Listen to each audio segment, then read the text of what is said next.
अस्सलाम वालेकुम नाज़रीन, मैं हूं आपका मेजबान अली हमजा और आप देख रहे हैं न्यूज। नाज़रीन, आपने कब सोचना खबर सुनी होगी कि जो आलिम दीन हैं तारिक जमील साहब, उनके साहबजादे जो हैं आज वो जाँ बहक हो गए। बताया जा रहा है कि उनके सीने में गोली लगी। हमें ज्वाइन किया है मियां चन्नू तलम्बा से डॉक्टर मोहम्मद आसिफ साहब ने।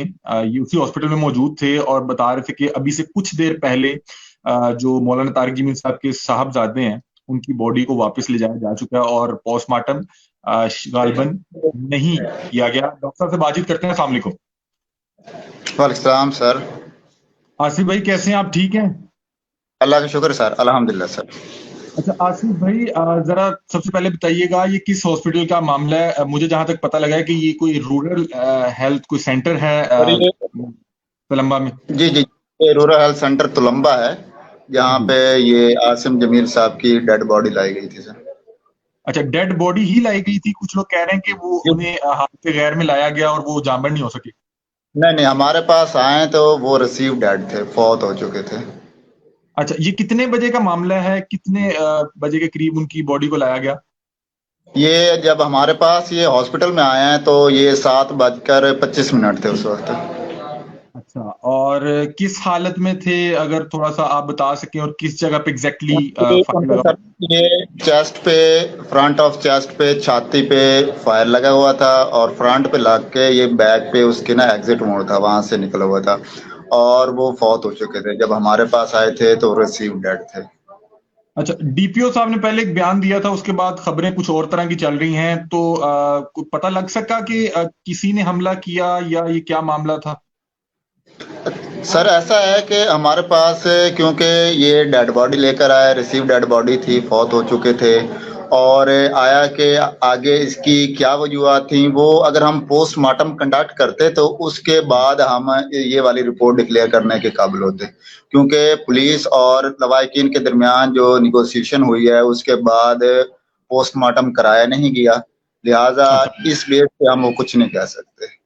तो अभी डेड बॉडी को जो फैमिली है वो वापस ले जा चुके हैं? जी, वो यहाँ से ले जा चुके हैं सर।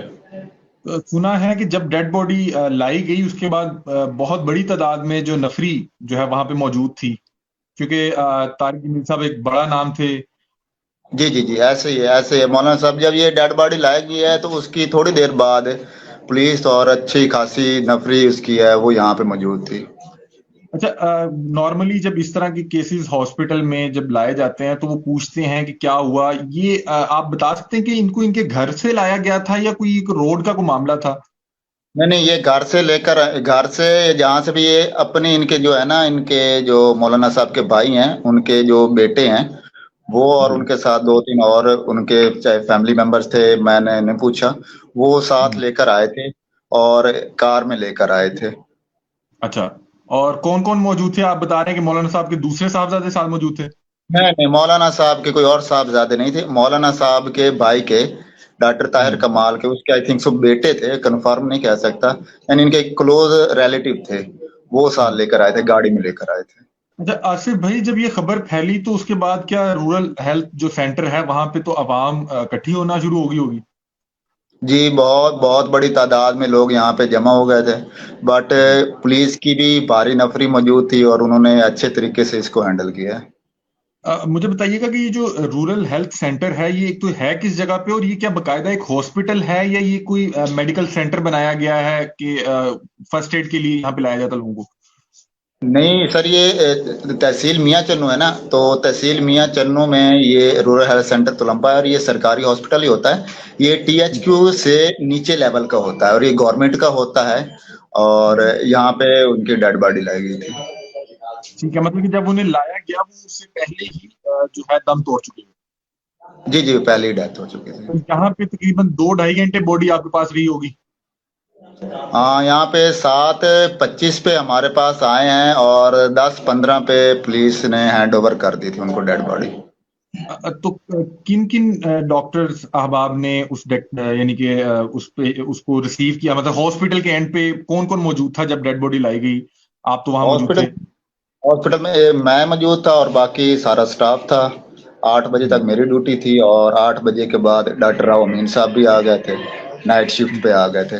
लेकिन ठीक है। जब तक उनकी डेड बॉडी शिफ्ट नहीं हुई तब तक फिर मैं यहाँ पे रहा। तो क्या कहते हैं, अभी आप लोगों की जानिब से क्या एक डेथ सर्टिफिकेट जारी करके बॉडी को भेज दिया गया, क्योंकि मजीद तो कार्रवाई नहीं की गई, वो पोस्टमार्टम हाँ जी, तो नहीं मुमकिन? बिल्कुल ऐसा ही, बिल्कुल ऐसा ही है। बहुत शुक्रिया डॉक्टर आसिफ साहब। मैं जानता हूं कि आप इस वक्त मसरूफ भी होंगे और वहाँ की मसरूफियत और तरह की होगी, और बहुत सर शुक्रिया, आपने जो भी हकाइक थी उससे हमें आगाह किया। सर हमें नाज़रीन, इन्होंने मियाँ चन्नू तलम्बा से इन्होंने ज्वाइन किया था, और ये रूरल हेल्थ जो सेंटर है वहाँ पे डॉक्टर के फराइज सर अंजाम देते हैं। बता रहे हैं कि तकरीबन 7:25 पे उन्हें जिस टाइम लाया गया हॉस्पिटल, तो वो पहले ही दम तोड़ चुके थे, और वहां पे बाहरी तादाद में पुलिस की नफरी भी मौजूद थी। और जैसे जैसे ये खबर फैली, तो लोगों की एक बड़ी तादाद वहां पे पहुंचने लगी। और बाद में बता रहे हैं कि पुलिस और जो मौलाना तारिक जमील साहब की फैमिली है, उनकी आपस में मुशावरत और निगोसिएशन के बाद ये फैसला हुआ है कि मौलाना के जो बेटे हैं आसिम जमील साहब, उनकी जो बॉडी है उसका पोस्टमार्टम नहीं होगा, और उसके बाद बॉडी को फैमिली के हवाले कर दिया गया। और बता रहे हैं कि मौलाना तारिक जमील साहब जो हैं वो इस वक्त कोलंबा में मौजूद नहीं थे, वो किसी काम से फैसलाबाद थे, और वो भी अभी मेरा ख्याल है, मुझे अभी कुछ देर पहले पता लगा कि वो भी कोलंबा पहुंच चुके हैं। बहुत शुक्रिया आसिफ भाई, आपके वक्त का बहुत शुक्रिया।